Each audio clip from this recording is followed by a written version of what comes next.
Madame, Monsieur, bonjour. Très heureux de vous retrouver dans ce 13 heures. Bien, voici le sommaire. C'est parti pour la cinquième mandature des maires à la tête de nos communes. Depuis ce week-end, les communes vivent au rythme des installations des conseils communaux à Abomey-Calavi. Le choix est porté sur la personne de Nathanaël Coty comme maire de la cité d'Octoire. Les trois adjoints au maire ont également été désignés lors de cette séance présidée par le préfet intérimaire Alain Oronla. Et sur le même sujet, je serai avec William Cliquant pour le grand décryptage. Qui sont-ils, ces nouveaux maires à la tête de nos communes? On en parle dans un instant. Ensuite, elle a longtemps dicté le rythme de nos journées. La montre était un symbole de ponctualité et parfois de réussite sociale. Mais à l'ère du smartphone et des écrans omniprésents, la montre a changé de statut. Objet utilitaire hier, accessoire identitaire aujourd'hui. Elle oscille entre tradition et modernité. Pourquoi continue-t-on de la porter alors que l'heure est partout? Reportage à suivre dans un instant. Et puis enfin, nous irons à Comé où les jeunes et les femmes optent pour le duo candidat Romain Douadaï, Mariam Tchabitalata, regroupés au sein d'un mouvement dénommé Élan commun 2026. Ces derniers ont rendu publique leur position à la faveur d'une sortie officielle. Voilà pour vous le sommaire de cette édition. À nouveau, bonjour et bienvenue.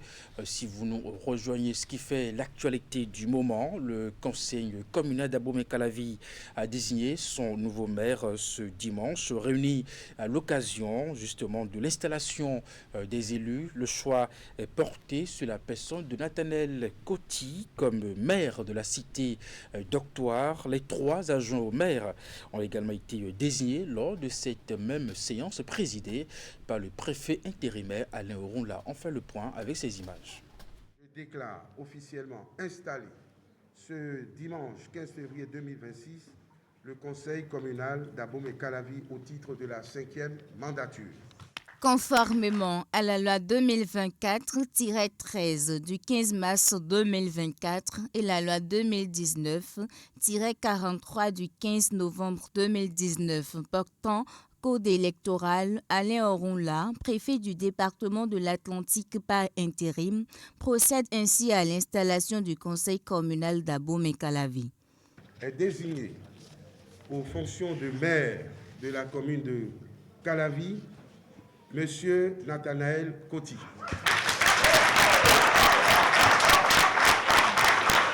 Avec lui sont désignés comme premier adjoint au maire Patrice Houye-Azé, deuxième adjoint au maire Romain Denakpo et troisième adjoint au maire Thérèse Cora. Élu des communales du 11 janvier 2026, cette cinquième législature aura la mission de diriger la deuxième commune la plus peuplée du Bénin pour les 7 années à venir. Fort heureusement, cette commune a bénéficié et continue de bénéficier de nombreux projets structurants du gouvernement. Infrastructures routières, équipements publics, programmes d'assainissement, aménagement urbain, projets sociaux et éducatifs. Ces investissements majeurs traduisent la volonté de l'État et de son chef de faire d'Abomey-Calavi un modèle d'urbanisation maîtrisée et de développement harmonieux. Il vous revient désormais de consolider ces acquis. Le maire sortant a salué la désignation de son successeur et se dit prêt à accompagner le nouvel élan pour le développement de la commune. Abomey-Calavi est aussi prêt pour enclencher ce chemin de développement. Que dis-je? Nous sommes déjà sur ce chemin. Et les ressources humaines que vous avez devant vous sont également prêtes. Elles sont prêtes, ces ressources humaines, et plus de temps à perdre. Je souhaite bonne mission à mon frère, Coty Nathanaël, le nouveau maire. Tout en saluant le président de son parti politique, l'Union progressiste Le Renouveau et les populations pour leur confiance, le maire Nathanaël Coty a rappelé les défis qui attendent son équipe. Ce mandat doit être celui de l'impulsion, de la transformation positive et profonde de la commune d'Abomey-Calavi. Il s'agit de la révéler à l'image de la révélation du Bénin durant la décennie qui s'achève. Pour y parvenir, il nous faudra dans la rigueur, dans l'harmonie, de la discipline et dans la diversité, du sérieux et de la transparence conformément à l'esprit et aux objectifs de la réforme structurelle de la décentralisation. C'est la clé de la transformation que nous appelons de tous nos vœux.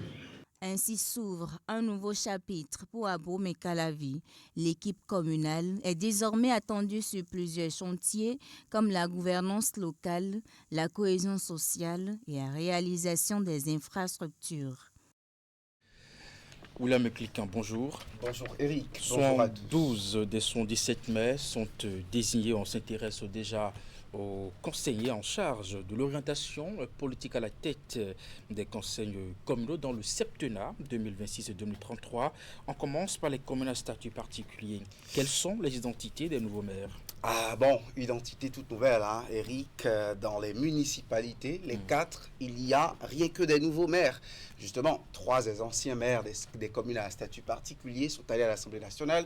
Inoussa Chabizimé de Parakou, il est entré à l'Assemblée, il est même secrétaire parlementaire. Il en est de même avec Lucas Tropo à Cotonou, qui est entré au Parlement. À Porto Novo, Charlemagne Yakouti aussi est allé à l'Assemblée nationale. Donc, il y a de nouveaux visages dans les municipalités. Commençons déjà par Cotonou. Commune de Cotonou, c'est Luc Nyankadja, un visage connu des Béninois, architecte, ancien ministre de l'Environnement, du Logement et de l'Urbanisme de juin 1999 à février 2005. C'est un visage connu et pressenti qui prend la mairie de Cotonou. Vous avez l'ancienne chef du premier arrondissement de Cotonou, qui est son premier adjoint, une femme, Arlette Saïzonou.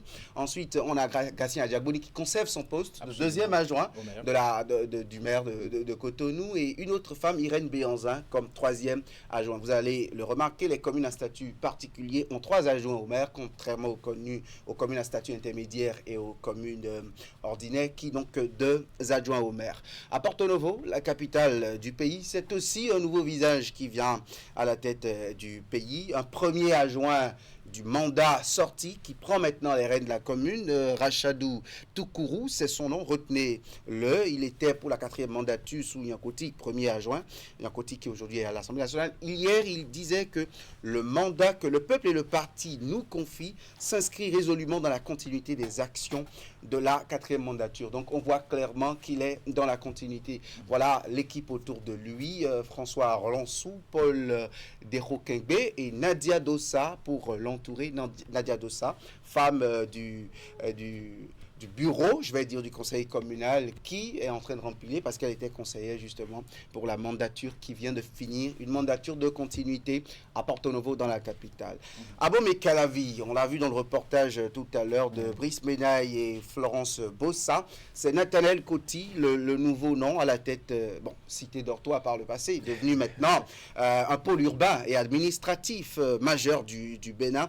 Le nouveau maire, celui qui vient après Angelo Arwandjinou, c'est Nathanaël Coty, connu dans le domaine des sports au Bénin et à l'échelle régionale avec le roller naturellement, opérateur économique par endroit, et il veut être rassembleur, a-t-il dit. On a un ancien conseiller d'Abomey Calavi, un autochtone bien connu, Patrice Azé-Rouillet, qui revient, mais cette fois au rang de premier adjoint au maire. On a Romain Denakpo et Thérèse Cora qui conserve son poste de 3e adjointe au maire de la commune d'Abomey Calavi. On va maintenant dans le septentrion, autre commune à statut particulier, Parakou, c'est Zoul Kifli Zachary, qui est le nom du prochain maire, sinon de l'actuel maire de la ville de Parakou, très jeune, hein, homme de confiance d'un ancien maire et homme influent politique de la ville, Charles Tokor. Et il a été chef-service marchand de plusieurs marchés, sinon des marchés, et il est donc très proche des femmes, des marchés de la ville de Parakou. Celui dont l'action commence déjà avant même, parce il a été pressenti dans la presse locale à Parakou et environ. Il place son mandat, lui, sous le signe de la rigueur, de la productivité, de la redevabilité. Très jeune maire à la tête de la commune de Parakou. Assimiou Adambi est son premier adjoint. Moustapha Woru Gankou est son deuxième adjoint, et Adiza Aruna, femme, troisième adjointe de la mairie de Parakou. Donc, pour ce qui est des 4 villes à statut particulier du Bénin, des 4 communes, c'est ce qu'on peut dire pêle-mêle. On peut voir d'autres communes rapidement, Eric. On a au nord du Bénin, à Kérou, notamment dans la Takora, on a Pierre Wari Brissou, qui est un ancien directeur de la radio communautaire de Kérou, qui prend les rênes. On peut voir Franck Passassi, très jeune maire. Aussi, hein, Absolument, oui. À Abomey, Franck Passassi, très jeune, 44 ans, qui prend les rênes du chef-lieu du département du Zou. Adassa Zouma, un jeune aussi, Armand Lanouin, c'est l'élu de cette commune. À Aplakwe, Hippolyte Natapou, Aplakwe, chef-lieu du département du Koufo. Pobé, chef-lieu du département du Plateau, c'est Clément Kouchare, l'ancien directeur général de l'Office national du bois, sous Boni Yayi. On a à Lokossa, chef-lieu du département du Mono, John Runza, c'est le nom du nouveau maire. L'entrepreneur Gilles Chris Lolonto Dayalo, qui prend les rênes de la commune de Koulé-Camin, très jeune, 42 ans. On a beaucoup de jeunes maires cette fois. Il en fait partie pour une nouvelle dynamique dans cette ville, désormais à connotation bloc républicain dans le conseil communal à majorité. Et à Boycon, vous avez aussi un autre jeune, Ferdinand Bokossa, qui succède à l'avocat Rufino d'Almeida, qui ne revient pas. C'est Ferdinand Bokossa, le nouveau maire de Boycon. Donc, pêle-mêle, voilà quelques communes, notamment les communes à statut particulier et quelques villes où les noms changent, les visages changent à la tête des conseils communaux. Et dans cet effectif, William Cliquant, qu'en est-il des maires élus? Oui, on le rappelle, Eric, 72 dessus 77, on n'a pas encore la liste, et justement, on attend la fin de cette journée, mais pour le moment, on a 12 maires qui remplissent, on a 12 maires qui conservent leur fauteuil malgré les fluctuations dans les conseils communaux. Je peux parler déjà de Kovet, dans le département du Zou. Auguste Aïron-Rin est réélu, avec 2 adjoints qui sont maintenus également par un conseil communal particulier dans le lot, où les 3 qui dirigent la commune remplissent tous, reviennent à la tête de la ville. On a Joseph Roucorin qui est reconduit à Promisrete, le maire de Ouida, bien connu, Christian Richenou, qui revient également à la tête de sa municipalité. À Soava, un vétéran revient encore, André Oussou Todje, anciennement déjà maire, mais pour la mandature qui vient de finir, la 4e, et qui revient encore. C'est un cas particulier, André Oussou Todje à Soava. On a Tate Wende Yama à Natitengu qui revient également. Kenam Messan à Kwamansé conserve son fauteuil. Et la dame de fer, on peut l'appeler ainsi, Zinatou Saka Oseni à l'Asie, seule femme réélue parmi tous les maires qui étaient en poste, les maires qui étaient en poste, et elle conserve son fauteuil à Kandi au titre des maires. Idrissou Yaya à Djougou conserve son poste. Ulrich Sokegbe à Djakotoma conserve également son portefeuille. Gabriel Gaoutode à Avrancourt conserve son portefeuille. À Adjara, Louémé se fait remarquer par le nombre de maires qui remplissent, qui conservent leur fauteuil. Germain Ouanvoigbe à Adjara qui conserve son poste. Et à Materi, dans la Takora, vous avez Robert Kassa qui conserve son poste. Donc pour le moment, voilà les 12 qui maintiennent leur poste, et une femme a pu conserver son fauteuil. Il s'agit bien de Zinatou Alazi de la commune de Kandi. On va finir avec une dernière question. Que donne la représentativité des femmes à la tête de nos communes? J'ai envie de dire statu quo, Eric, parce que 4 femmes ont été élues maires en 2020. En 2026, 4 femmes sont encore élues maires en attendant les 5 communes qui restent. Et des 4 femmes, on a particulièrement Zinatou Saka Oseni Alazi de Kandi qui conserve son portefeuille dans le département de la Libori. À Ketou, et ça on va le voir, il y a des communes qui se font remarquer. Une femme cède la place à une autre femme. Absolument. À Ketou, Lucie Sessinou cède la place à une autre femme. Angélique Adéika est son nom. Ça se voit à Ketou. À Tofo également, on a voilà une commune qui se fait remarquer par la gouvernance des femmes. Depuis 2015, absolument, ce sont les femmes qui se succèdent à la tête de la commune de Tofo. Actuellement, c'est Bibiane Adamazé qui cède sa place maintenant à Marguerite Agbazé, qui est la nouvelle maire de la commune de Tofo. Et à Tukuntuna, on a Patricia Saï qui prend les rênes dans la commune de Tukuntuna, une jeune dame également. Il y a Karamatou Fagbon qui était élu à Jawere en 2020, qui faisait faire le total de 4 femmes. En temps, elle a perdu son portefeuille. Donc, disons que Ketou, Candy et Tofo étaient déjà dirigés par des femmes. Et des femmes sont encore à la direction. C'est Tukuntuna qui fait peau neuve en confiant cette fois et pour une première fois sa gouvernance à une femme, en l'occurrence Patricia Saï. Donc, en gros, ce qu'on retient, des 72 installations. Le reste des communes pour savoir encore ce dont il sera question. Merci à vous, Oulem Kilkan, pour ce grand décryptage. Restez avec nous pour la suite de ce journal. Elle a longtemps dicté le rythme de nos journées. La montre était un symbole de ponctualité et parfois de réussite sociale, justement. Mais à l'ère du smartphone et des écrans omniprésents, la montre a changé de statut. Objet utilitaire hier, accessoire identitaire aujourd'hui. Elle oscille entre tradition et modernité. Alors pourquoi continue-t-on de la porter alors que l'heure est partout? Élégance, habitude ou affirmation de soi, élément de réponse dans ce reportage.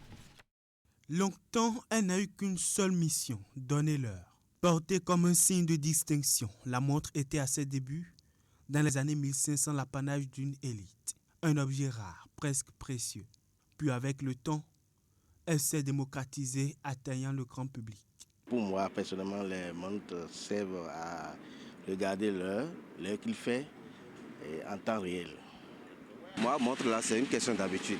J'aime nécessairement porter les montres, pas forcément pour regarder l'heure, mais c'est une habitude pour moi. Si je ne porte pas, c'est que il y a quelque chose qui manque, quoi. Aujourd'hui, si certains continuent de la porter pour sa fonction première, beaucoup la choisissent avant tout pour son allure. Le téléphone affiche l'heure en permanence, mais la montre, elle, reste bien accrochée au poignet, parfois même sans compter l'heure. Porter une montre de valeur, une montre qui vous a coûté excessivement cher, ça donne de l'élégance à la personne, ça donne un caractère chic. Donc c'est tout à fait normal que certaines personnes, elles, ont envie de la porter, mais vous avez aussi, à contrario, d'autres personnes qui peuvent porter une montre juste pour la forme.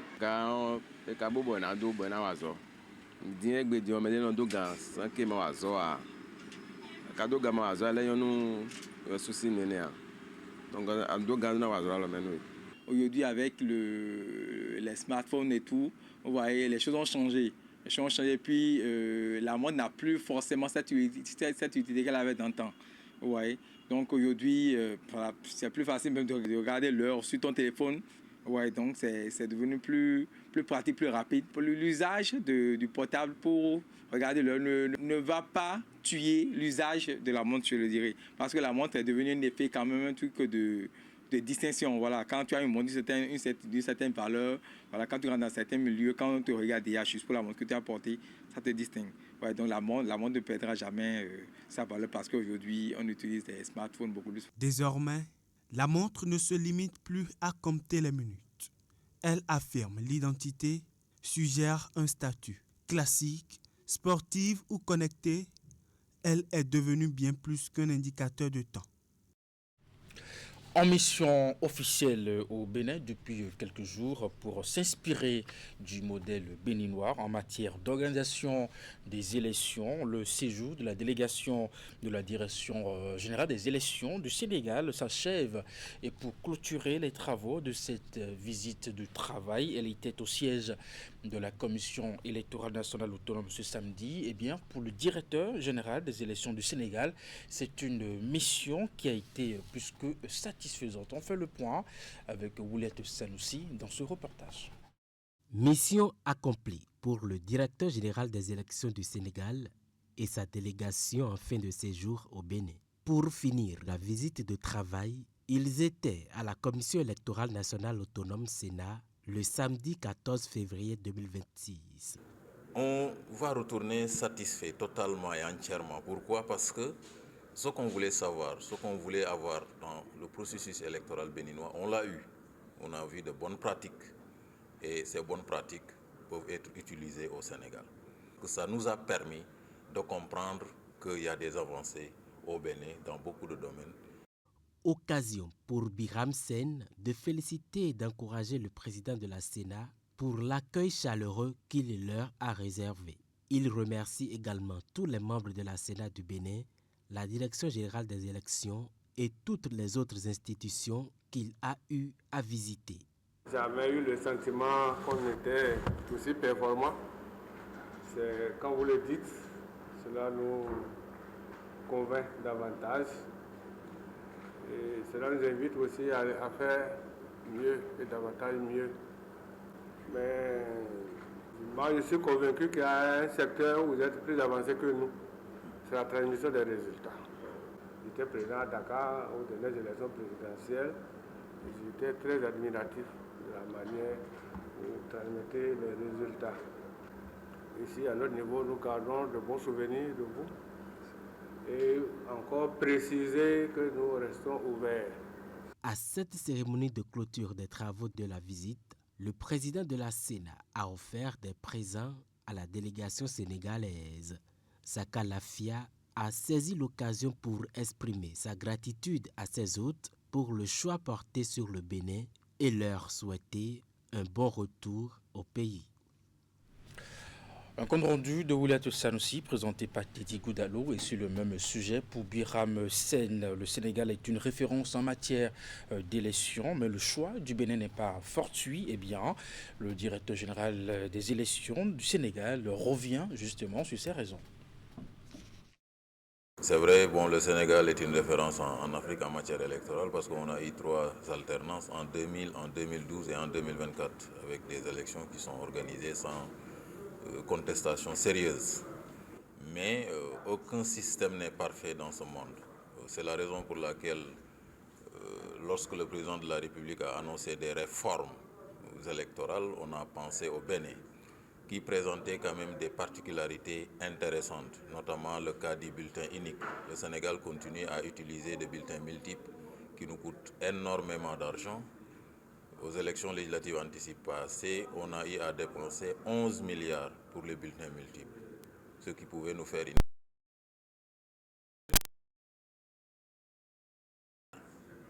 L'autre aspect, c'est en matière de dématérialisation du processus électoral. Ça fait partie des accords qui ont été trouvés lors du dialogue national organisé par le président de la République sur le système politique. Et le Bénin également a commencé la dématérialisation.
Et dans je d'avertissement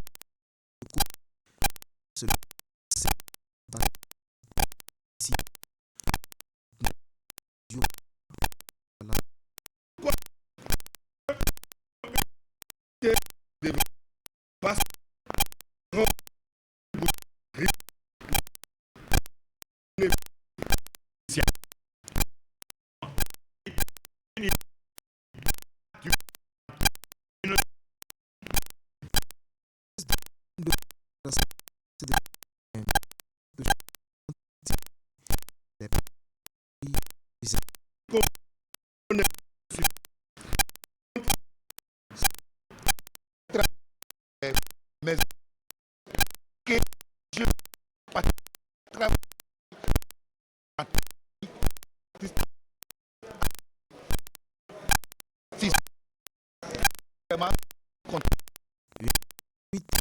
Ici, développe la région et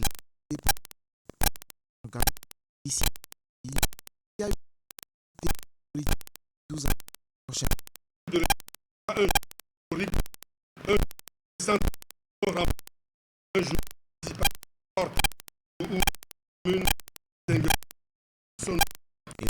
De sur il y a eu dans la pour l'élection comme des une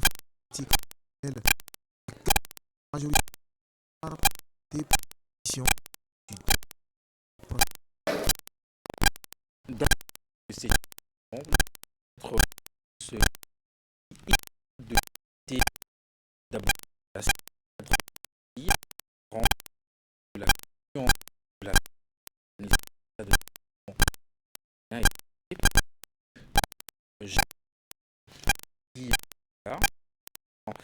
c'est puis sur ce prochain pour c'est moi quel fond fait du souvenir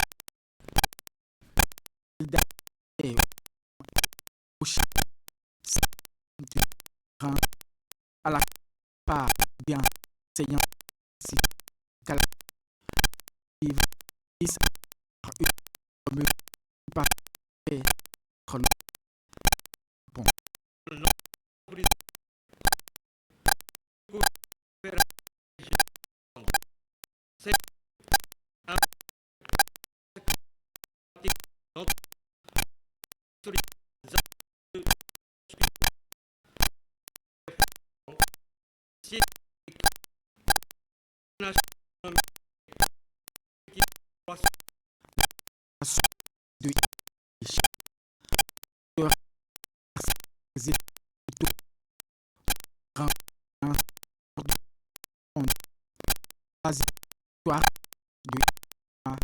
qui c'est combat comme 5 toujours avant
qui motive cette situation pour paix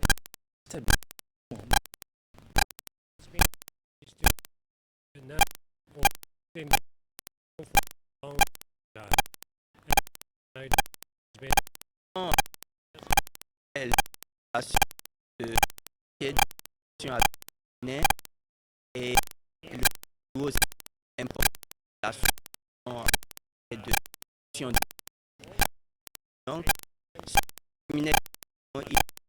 et les les fin et on voit comment les à pouvoir tout efficace. The Japanese holder on students, diploma. I find that getting trust from the people is most essential. It's always the case throughout the history of human beings. Maintenir la confiance entre les peuples est très important. Et maintenir cette confiance aussi importante qu'elle soit évidente.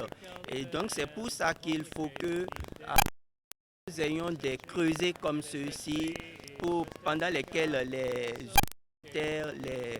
jeunes, les étudiants réfléchissent à la question du maintien de la confiance. Comment il faut construire et maintenir la confiance entre les... Autrement, ce serait comme si les leaders sont dans une dimension de jouer à un jeu, manœuvrer à un double jeu, et donc ça va détériorer la confiance que le peuple a dans leur vision de la paix, de la construction de la paix. Or double standard maneuvers and so on. Mesdames et messieurs, c'est la fin de cette édition. Merci de l'avoir suivi, de votre fidélité à 16h. C'est votre bulletin d'information, 19h30, la grande édition de la soirée. Juste après votre émission, l'info continue. Portez-vous bien et à très bientôt.